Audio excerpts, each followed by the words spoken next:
Buenos días, hermanos. Que Dios le bendiga en esta mañana. Damos gracias a Dios por este día.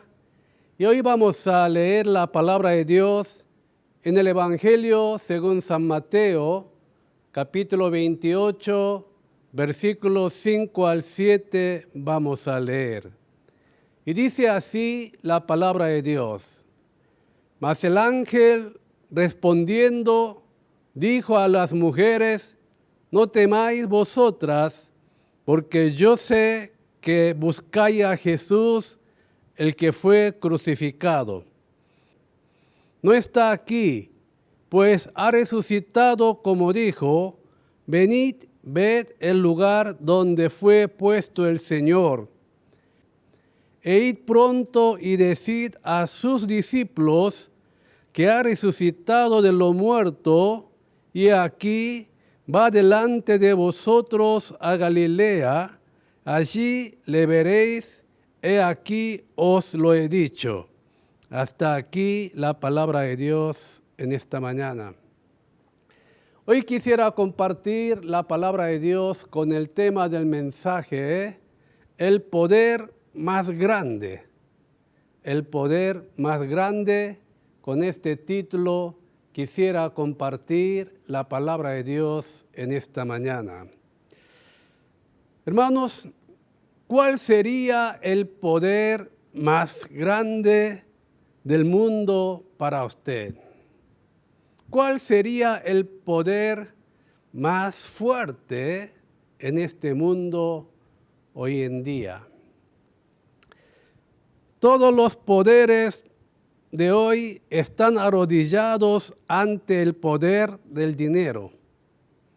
La gente está vendiendo, si se puede, hasta su alma ante este poder del dinero. Hoy en día, este mundo se ha convertido en un mundo que se hace todo por el dinero. Por eso el poder del dinero parece ser el poder más fuerte de este mundo. Sin embargo, el poder del dinero no se puede hacer nada ante el poder de la muerte. Un hombre rico le dijo al médico: oiga, le voy a dar la mitad de mi dinero si extendería un poco más de mi vida antes de morirse. Y el médico le dijo: Señor, aunque usted me diera toda su fortuna, yo no podría hacer nada por usted. Hermanos, el poder del dinero no significó nada ante el poder de la muerte.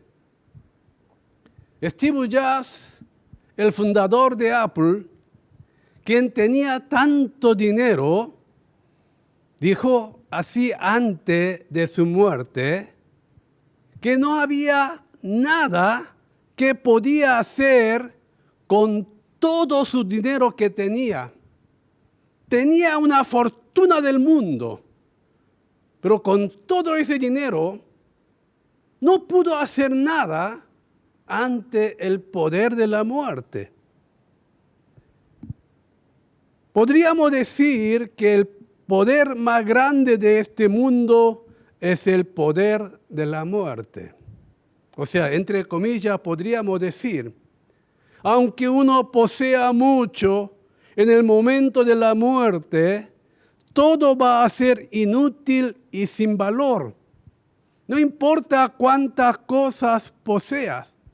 En el momento de la muerte, todo va a ser nulo y sin valor. Aunque haya tenido mucho honor, llega a ser inútil ese honor frente a la muerte. Aunque haya sido hermoso, cuando llega a morir, se convierte feo.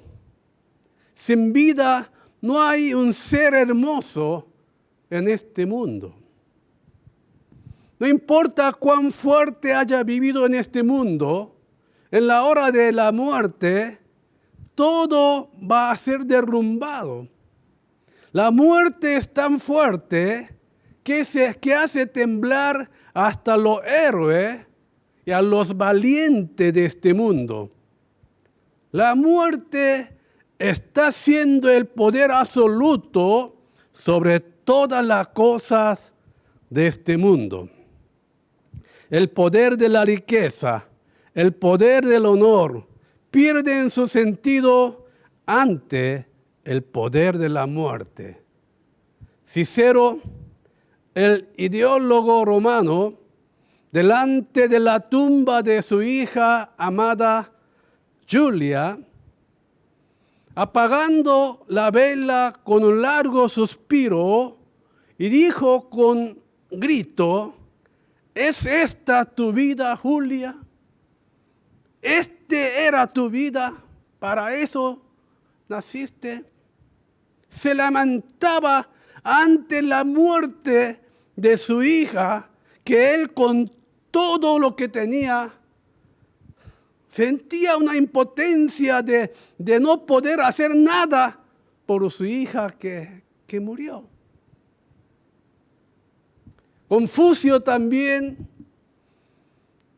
cuando se le acercaba a su muerte, lamentando, dijo así: parece que una gran montaña se está colapsando encima de mí. Con tanta sabiduría que tenía, ante la muerte sentía tan impotente. Se está viniendo una montaña grande encima de mí. Un emperador chino quería conseguir una planta que no se envejece para vencer el poder de la muerte, pero igual murió. El emperador romano Nero parecía que iba a gobernar por 1000 años, pero murió a su temprana edad. Por eso dice en un viejo dicho que no hay guerrero ante la muerte.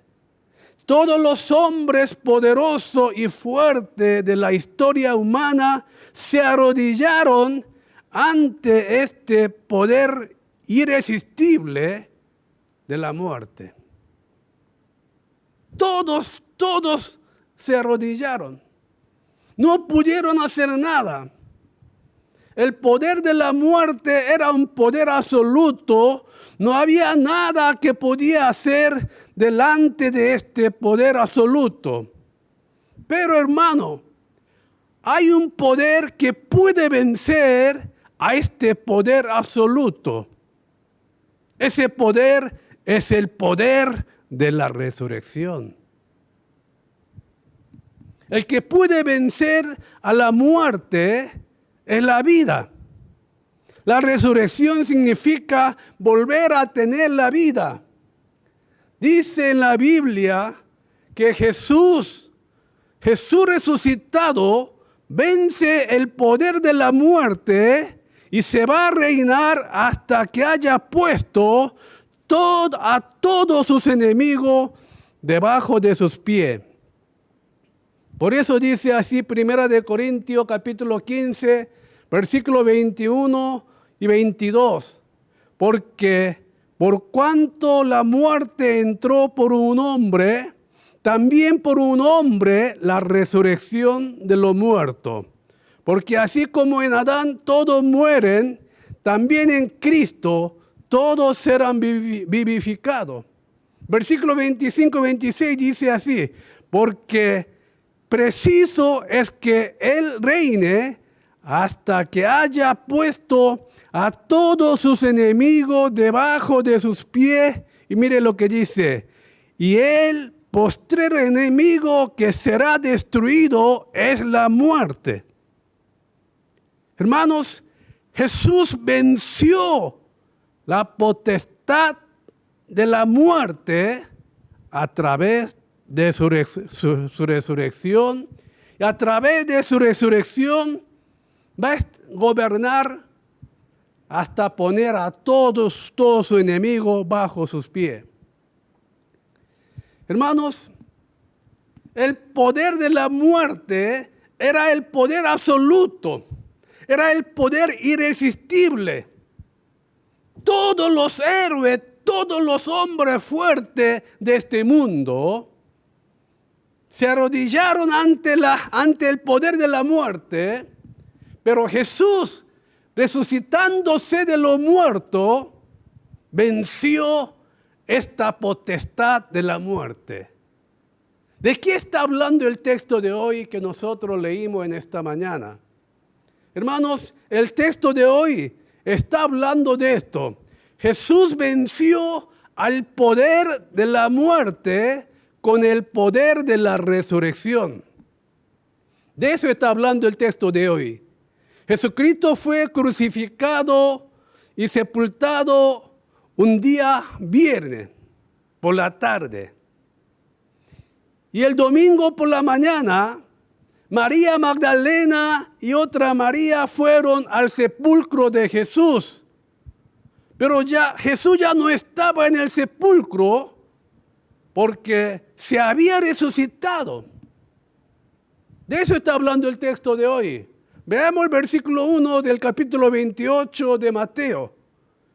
Dice así: pasado el día de reposo, al amanecer del primer día de la semana, o sea, el domingo, vinieron María Magdalena y la otra María a ver el sepulcro, a ver Jesús, al sepulcro donde estaba sepultado Jesús, pero no estaba Jesús.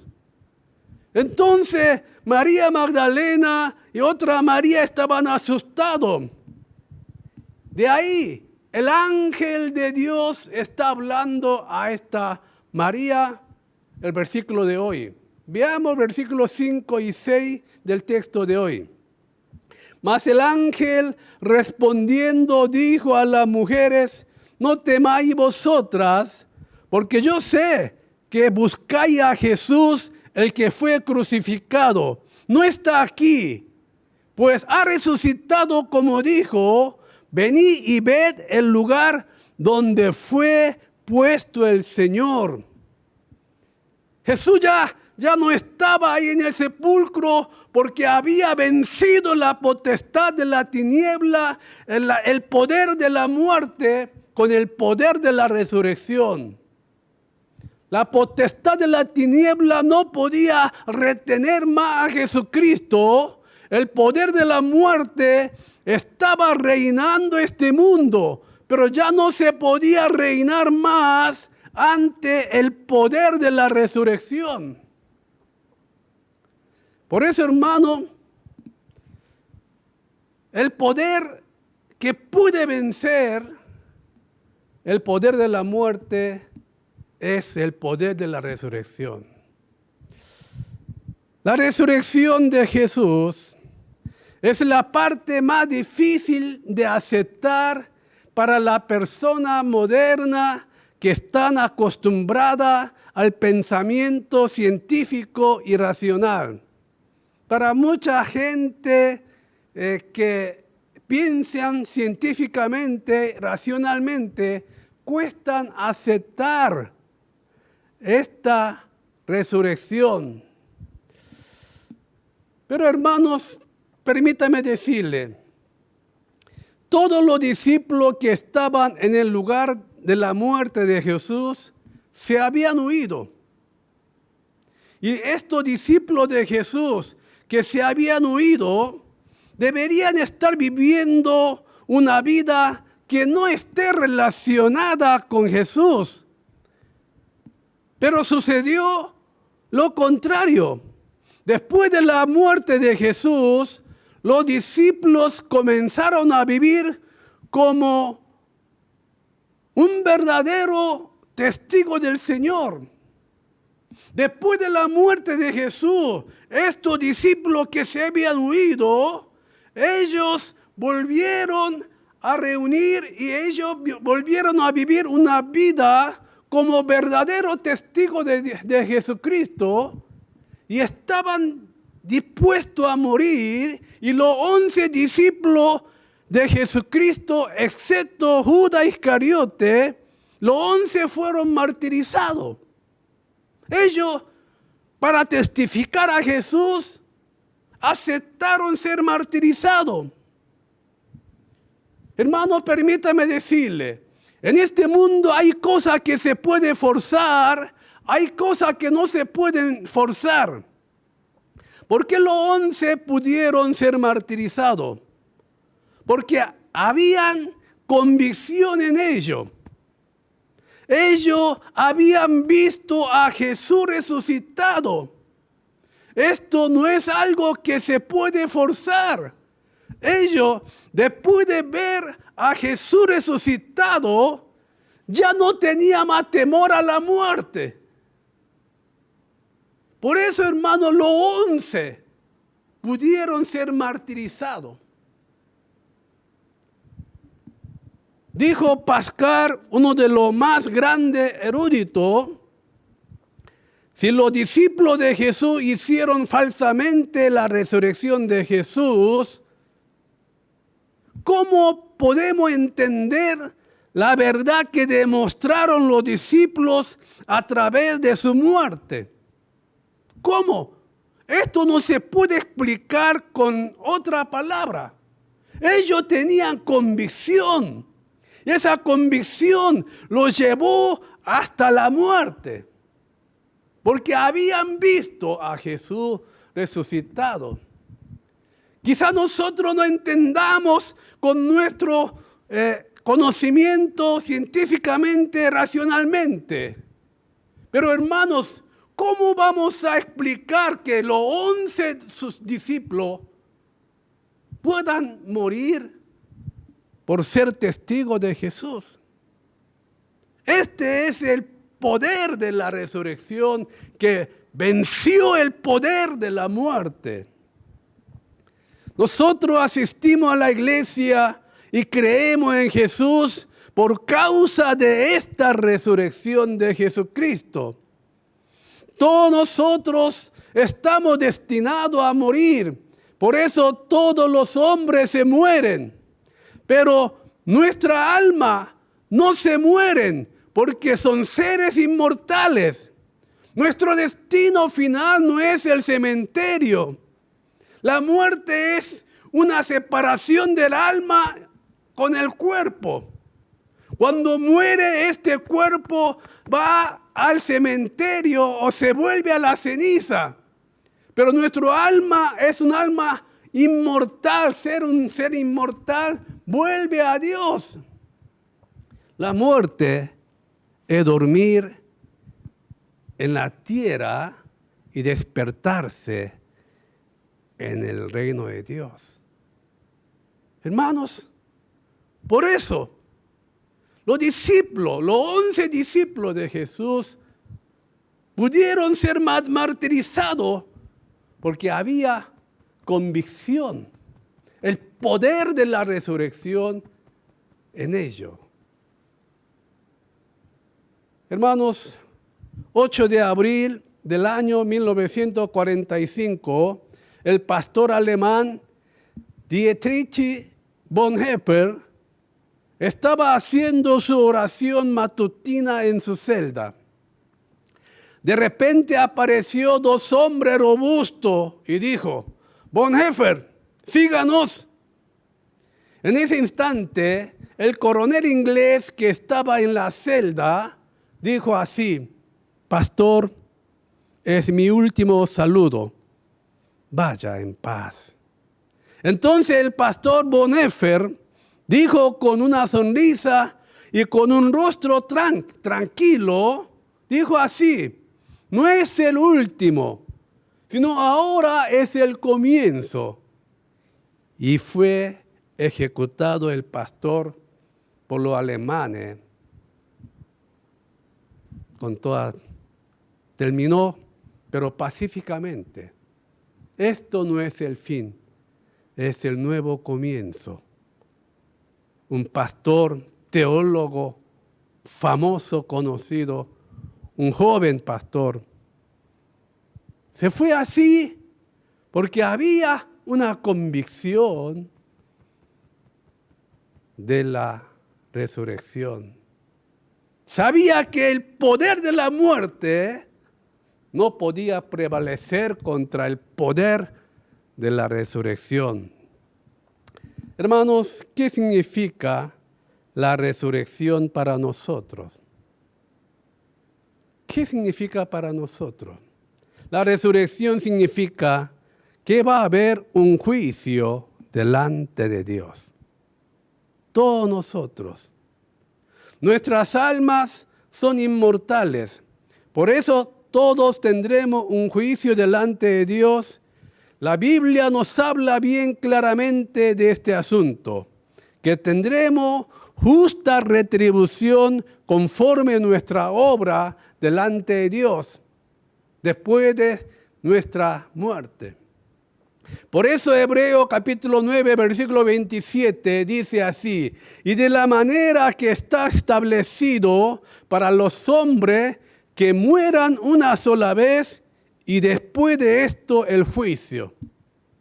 Dice bien claramente en Hebreo que todo los hombres está destinado que mueran después un juicio, sea quien sea. Apocalipsis capítulo 20, versículo 12 dice así: y vi a los muertos, grandes y pequeños, de pie ante Dios, y los libros fueron abiertos, y otro libro fue abierto, el cual es el libro de la vida, y fueron juzgados los muertos por las cosas que estaban escritas en los libros según sus obras. Según sus obras.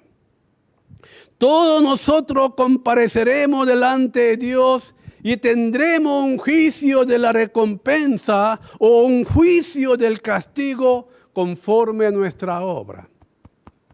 Algunos tendrán gloria como el sol, gloria como la luna, gloria como la estrella, y las estrellas son diferentes. Tendremos, hermanos, una resurrección en Cristo Jesús y tendremos un juicio conforme nuestra obra. Esto es lo que significa la resurrección. Entonces, hermanos, ¿qué hay que hacer para que podamos ser partícipes de esta resurrección de Jesucristo? Para que podamos ser partícipes de esta resurrección gloriosa y llegar a tener un juicio de recompensa, ¿qué hay que hacer? En tercer lugar, en último lugar, para participar en la resurrección de Jesucristo, tenemos que tomar nuestra cruz. Le voy a explicar qué significa. No hay victoria de la resurrección sin la cruz. Jesús tuvo la victoria de la resurrección porque había tomado su cruz. Si no hubiese cumplido la misión de la cruz, no habría tenido la victoria en la resurrección. Hermano, permítame decirle, la cruz no es un sufrimiento, la cruz es una misión. Jesús no fue crucificado para sufrir, sino fue crucificado para cumplir una misión. Hermano, para que nosotros podamos ser partícipes de la resurrección gloriosa, tenemos que tomar nuestra cruz. Y tenemos que cumplir nuestra misión.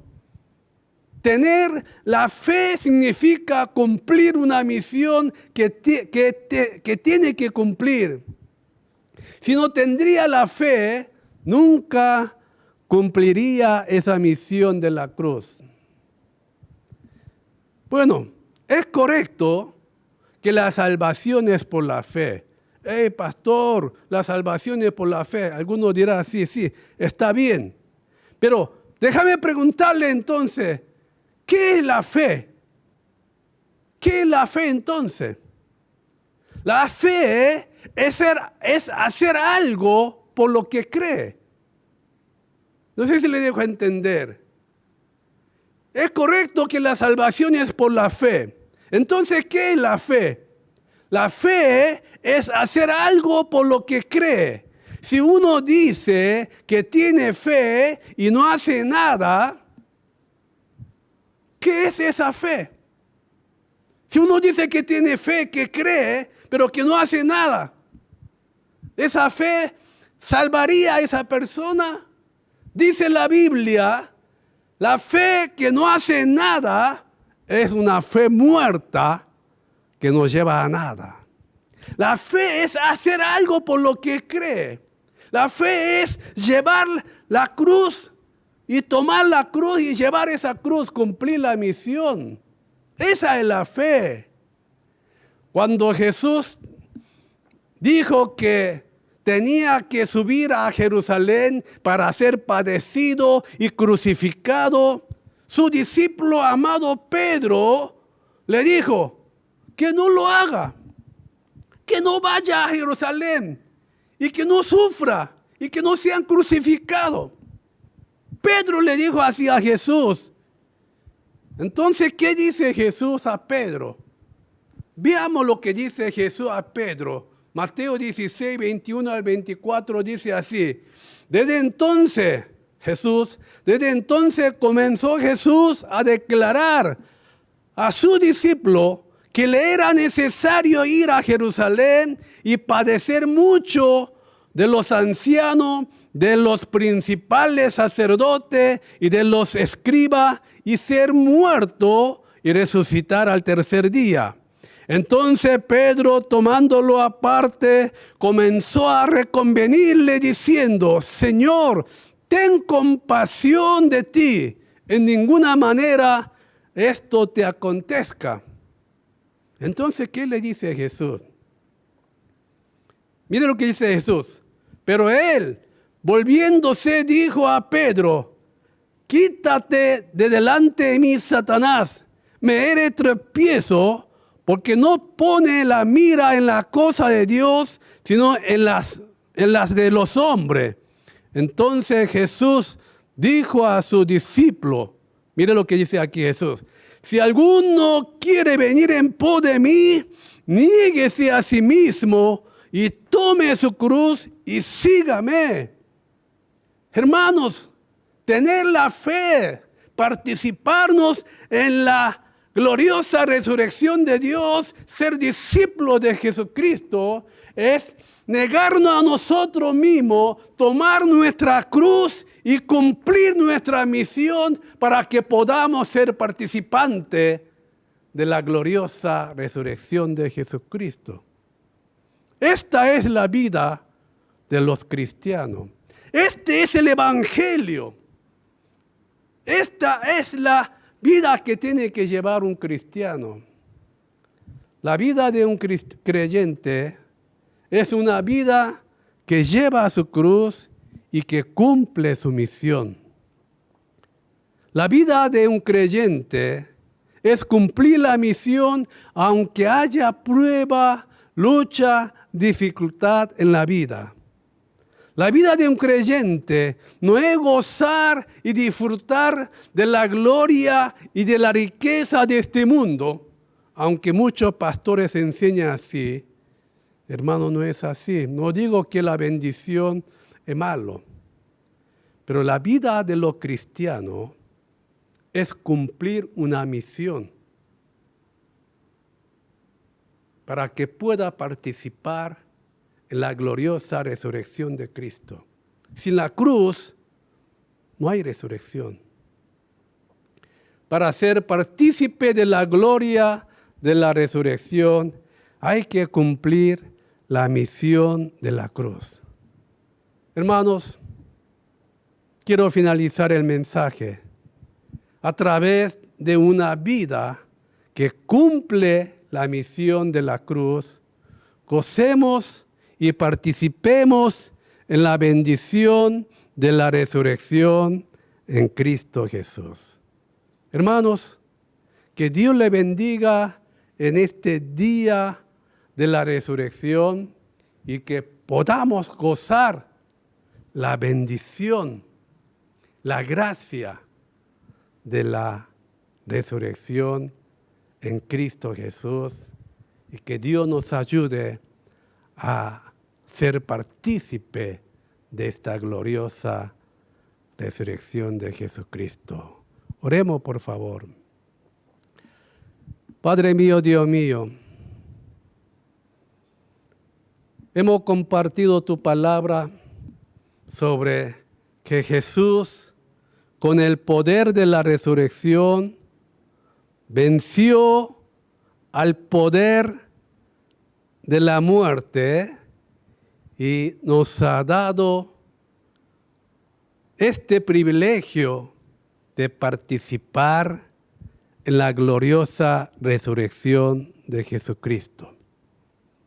Señor, ayúdanos, Señor, a entender el motivo, la causa y la razón de esta cruz para que nosotros podamos ser partícipe de esta resurrección. Ayúdanos, Señor, vivir una vida con una misión. Ayúdanos, Señor, tomar nuestra cruz y cumplir nuestra misión para que podamos gozar de tu resurrección. Gracias, Señor, por tu palabra. Todo esto lo pedimos en el nombre de Jesucristo. Amén y amén. Hermanos, que Dios les bendiga. Dios mediante, nos veremos el próximo domingo. Bendiciones.